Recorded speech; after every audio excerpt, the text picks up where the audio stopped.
বাংলাদেশে আর্থিক দুর্নীতির এক মামলার তদন্তে যুক্তরাজ্যের অর্থ ও নগর বিষয়ক মন্ত্রী টিউলিপ সিদ্দিকের ওপর পদত্যাগের চাপ বাড়ছে। এমন পরিস্থিতিতে টিউলিপের দুর্নীতির বিষয়ে গণমাধ্যমের সঙ্গে কথা বলেছেন ব্রিটিশ প্রধানমন্ত্রী কেয়ার স্টারমার।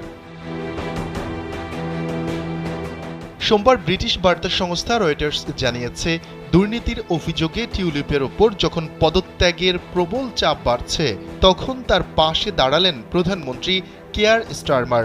লন্ডনে এক সংবাদ সম্মেলনে তিনি বলেন, মন্ত্রী টিউলিপ সিদ্দিকের ওপর তার আস্থা রয়েছে।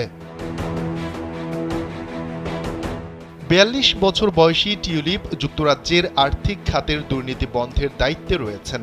বাংলাদেশে তিনি ও তার পরিবারের ৪ সদস্যের বিরুদ্ধে রূপপুর পারমাণবিক বিদ্যুৎ কেন্দ্র থেকে $৫ বিলিয়ন আত্মসাতের অভিযোগের তদন্ত চলছে। বিষয়টির প্রতি ইঙ্গিত করে ব্রিটিশ প্রধানমন্ত্রী